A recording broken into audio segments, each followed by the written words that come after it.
Believe it or not, there are rules that a lot of you low elo players aren't following that are holding you back from hitting that higher rank. And no, they aren't about aim. Whenever someone hears the words Immortal or Radiant, they immediately assume they just have aim mod. This stereotype tricks lower ranks into thinking that all they need to do is keep grinding deathmatches so their aim can look like EA's. Well, that's just not the case. So today, we're going to be covering some of the rules that you haven't heard of that'll help you hit that next rank. Let's get started. Now, if you want to rank up quick, start cheating. What? No, I don't mean downloading wall hacks and start blasting people through walls. I mean cheating over on defense. What do I mean by that? Well, in ranked especially, teams love to run it down and hit sites round after round. Now let's say for example, you're playing on Ascent as Omen and you're defending B site. At the beginning of the round, your Sova recon darts into B main and nobody's there. Instead of sitting in defender spawn, waiting for something to happen, you should cheat over anticipating a rush on A. This means shifting over to mid and playing there for at least 5 seconds or so. Timings come into major play here. If the enemy was outside of B main and waited out Sova's arrow, it would take a little over 5 seconds to run up and make it towards site. This is if they have their knives out and are legitimately running it down. With this timing in mind, you should use these 5 seconds to cheat over towards A. By doing so, you're cutting your rotation time down immensely. If the enemy hasn't hit within those 5 seconds, then you could reset your setup and go back to where you were playing. Now you might be thinking to yourself, but Teets, 5 seconds isn't that big of a deal. Why are you telling me this? Well, this is where you and my ex are wrong. 5 seconds is a lot of time. Let's say that your Jett or Raze is holding A main, and they do get rushed down. Jett uses a cloud burst one way to try and stall a push, and the enemy team still just runs it down. These 5 seconds could mean the difference between you getting there to help your Jett fight the site or her dying. If you're ever in a situation where one of your teammates is stuck on site and your team is mostly there ready to retake, you should go early and try and help them out. Since your teammate has bought enough time, the enemy team won't be able to deal with the utility you're throwing out for the retake and be able to clear the site without dying.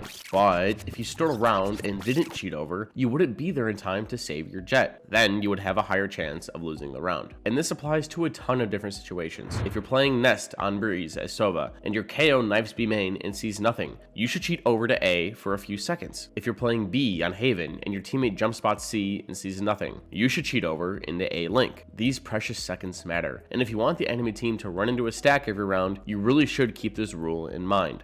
Do just be careful though, because this rule has some exceptions, just like every rule in Valorant. If your plan is to play a crossfire on site because the enemy hasn't been fast hitting, just stick to said plan. There's no hard rules in Valorant, but there are plenty of times where cheating is the right play. So where do all these rules come from? Is there some sort of like rule book? Well, the more you play the game, the more rules you start to learn. This is why we at SkillCapped have the rule book. Our Radiant coaches have played the game enough so that you don't have to lose yourself and learn the hard way like we did. We could just show you. On our website, we have world-class courses covering a wide variety of these rules so that you can speed up your improvement. We'll also even give you your money back if you don't rank up while using our service. We're simply that confident. So you have nothing to lose. Come check us out at SkillCapped and we'll put you on the right track. For our next rule, I want to talk about how a lot of you are wasting your utility. We all know that it's great to wait for your Sova to use his recon dart for the retake, but the issue with this is that there needs to be more layers to this. Against bad players, you might get away with simply shooting a recon dart and hoping they don't shoot it, but when you play against tougher competition, this won't work. It's going to get shot and you won't get value out of it. How could you prevent your arrow from getting shot? Well, this is where you would want to look to your team and start getting creative. Do you have an Omen? Have him paranoia the most common spots on the site where someone would shoot it from. This is important because if you time your recon dart to go out right after the Omen blind hits, your dart is guaranteed to have a lot lower chance of getting shot because they're blind. This is just a simple combination, but there's so many more. Want to shock dart the default plant spot on Breeze? Ask your Viper to shoot her snake bite at the same time and combo the two. Want to throw your Fade Haunt high on a wall? Ask your Sky or KO to flash where it's going to land. Does your team comp kinda suck with Jett, Reyna, Sova, Omen, and Chamber? You could still ask your Reyna to throw her Leer out before you shoot your recon dart, or as your Jett is dashing out on the site. If she does, the enemy team will be overwhelmed with things to shoot at. It isn't hard to ask your teammate to use a piece of utility. All you have to do is ask. You see this on the professional level so often because this concept is so strong. Take a look at this insane retake from Team Liquid on Ascent. Team Liquid end up in a 3v3 retake on A site, but just because you only have 3 people, that doesn't mean that you can't combo utility. KO starts by throwing his fragment to clear out hell. With his new update, his molly clears out anything that the radius is in, including spots above and below it. This molly is important because it either pushes the enemy team to the other side of hell where they can't help their teammates from, or out in the open to the blinding rays of a KO flash. But at the same time, Fade and Phoenix are also comboing utility while all this is going on. If you look at Generator, you'll see that Phoenix and Fade both have lineups so that whoever is playing in this area is for sure going to get mollied. Sure, you could throw the Phoenix hot hands on its own, but why not combo it with your teammates' abilities? With this retake, Liquid is able to break up Paper Rex's crossfires and successfully win the round. Now, yes, this is a pro team we're watching, but this doesn't mean that you can't ask your teammates for simple requests, like Omen, can you blind Generator? Fade, can you Prowler for me? It's a small and simple concept, but if done, could totally change the outcome of the round.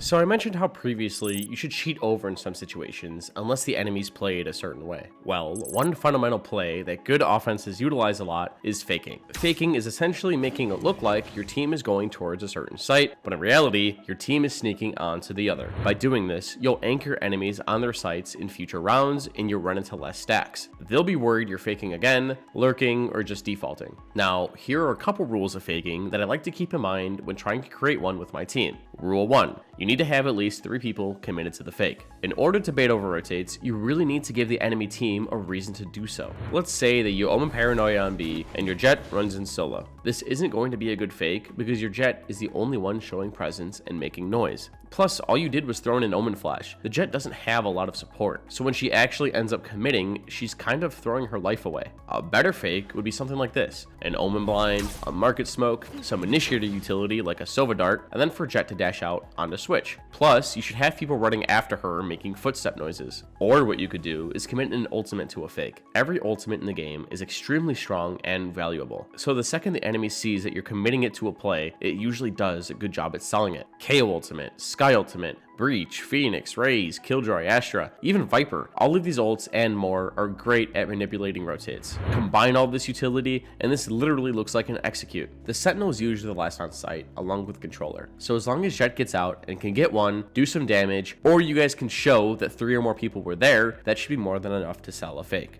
Now that the fake itself went off, it's so important that the players on the other side of the map do their best to stay quiet and not be seen. For example, if you know you're playing against a Sova, Fade, or Sky, hide deep into your spawn and try and wait for the utility to go up. The moment that you get spotted is the moment the fake is ruined. Now, a good rule of thumb that I like to do is to count to 5 before I start clearing angles. This should be enough time for Jett to try and find a kill and for the enemies to start making noise to rotate. In this round between FPX and Leviathan, FPX show off how to pull off the perfect fake. They start in a setup that would make you think they're slamming B. Omen Paranoias, KO throws his knife, and Jett cloudbursts market and dashes into her smoke. By doing all of this at once, you could see the shift in the defense. The fake has worked. Jett ends up getting a kill, and she's fighting for her life in market. Her team, in the meantime, is going up catwalk, and Cypher's pinching through A main. They get the site and the spike planted. This was an awesome fake. And there's even little details that I bet you didn't even notice. Fade only bought a Prowler and dropped her Frenzy to Jett so that she could have light armor. This makes it so that she's a tank and has a more likely chance of getting hers before going down.